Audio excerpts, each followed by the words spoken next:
Resmi tangani Bhayangkara FC. Paul Munster punya rekor mentereng, bekuk Persebaya. Paul Munster resmi menyeberang ke Bhayangkara FC setelah musim lalu sukses membawa Persebaya Surabaya finish di posisi 4 klasemen akhir Liga 1 dan berkompetisi di ASEAN Club Championship. Namun, pihak manajemen memutuskan untuk melepas Munster musim depan dan Persebaya akan ditangani oleh pelatih asal Spanyol, Eduardo Perez.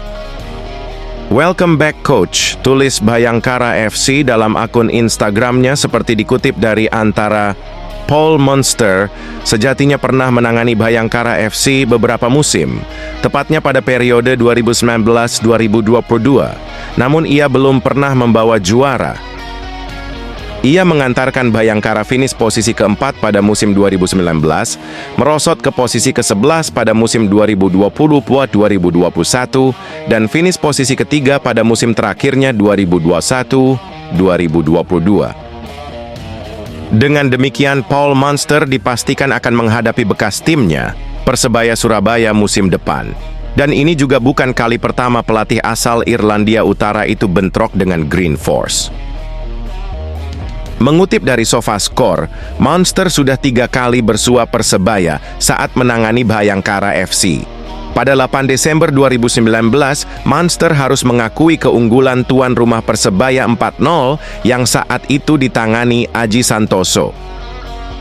Pertemuan kedua terjadi pada 24 September 2021. Berlangsung di Stadion Gelora Bung Tomo. Kali ini skuad Bhayangkara FC asuhan Paul Munster sukses membungkam Persebaya dengan skor tipis 0-1. Pertemuan ketiga terjadi pada 18 Januari 2022 saat Bhayangkara FC dan Paul Munster giliran menjadi tuan rumah. Lagi-lagi, Green Force harus takluk dari Paul Munster dengan skor tipis 2-1. Berangkat dari rekor buruk tersebut, Persebaya harus waspada saat bersua Munster. Apalagi mantan Direktur Teknik Brunei Darussalam ini paham dengan skuad inti Green Force yang tidak terlalu banyak berubah daripada musim lalu. Namun Green Force tentu sudah bersiap di bawah asuhan pelatih baru Eduardo Perez. Mereka juga melakukan beberapa perombakan untuk meraih juara Liga 1 musim depan. Patut ditunggu bagaimana duel Paul Munster menghadapi klub lamanya ini.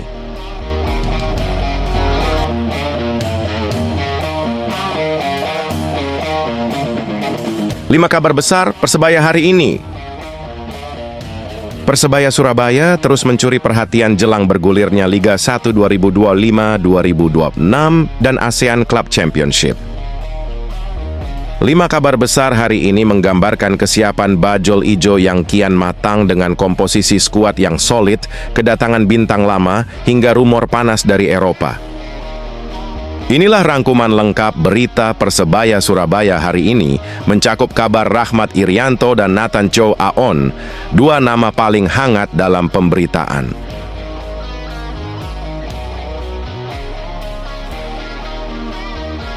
Kepulangan Rahmat Irianto menjadi kabar utama yang tak henti dibicarakan oleh bonek dan publik sepak bola nasional. Sang pemain mengaku menolak tawaran dari 3 klub besar demi bisa kembali ke Persebaya. Alasannya sederhana namun menyentuh, ingin menuntaskan mimpi mendiang ayahnya, Bejo Sugiantoro, untuk membawa Persebaya meraih gelar juara. Sejak tiba di Surabaya, Rahmat langsung bergabung dengan tim Persebaya Surabaya. Ia disebut bakal menempati peran bek tengah dalam skema 3-5-2 pelatih Eduardo Perez, berdampingan dengan Mitrevski dan Dimov.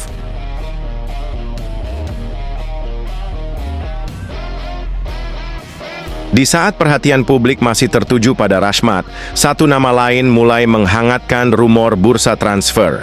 Nathan Chow Aon, pemain timnas Indonesia tersebut, baru saja dilepas oleh Swansea City dengan status bebas transfer, membuka jalan untuk bermain di tanah air. Beberapa sumber menyebut agen Nathan tengah berkomunikasi aktif dengan manajemen Persebaya. Bahkan akun transfer lokal seperti Astats Rawon menyebut bahwa Surabaya menjadi destinasi paling logis jika Nathan memilih berkarir di Liga 1. Nathan sebelumnya pernah menyatakan bahwa jika suatu hari bermain di Indonesia, klub yang ingin ia bela adalah Persebaya. Kini, peluang itu ada di depan mata.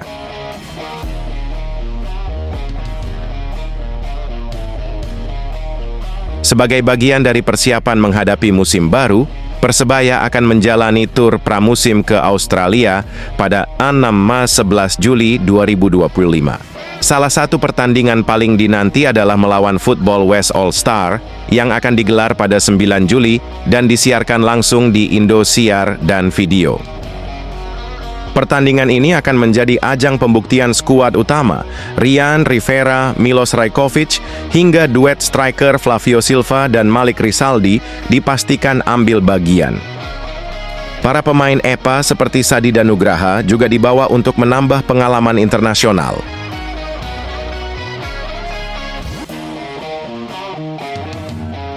Gelandang Montenegro, Milos Rajkovic, yang baru didatangkan musim ini, langsung mencuri perhatian. Ia disebut memiliki ketenangan, visi bermain, dan daya jelajah tinggi, ciri khas gelandang Eropa Timur yang sangat dibutuhkan di Liga 1. Meski belum banyak bicara ke media, gaya bermainnya di latihan menunjukkan bahwa ia punya kemampuan sebagai pengatur tempo di lini tengah. Ia diprediksi menjadi tandem ideal bagi Francisco Rivera yang lebih menyerang. Menariknya, Milos masih aktif sebagai pemain timnas Montenegro. Hal ini mempertegas kualitas dan konsistensinya sebagai pemain top yang siap tampil di dua level kompetisi sekaligus.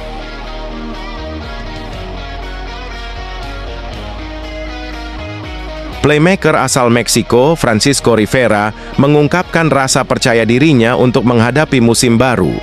Ia mengakui bahwa musim lalu banyak pembelajaran penting, termasuk saat ia absen 4 laga dan Persebaya menelan kekalahan beruntun.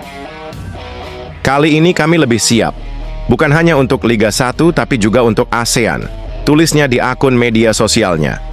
Rivera telah mencetak 8 gol dan 7 assist musim lalu, dan musim ini ia akan kembali menjadi otak serangan Persebaya bersama Milos dan Tony Firmansyah.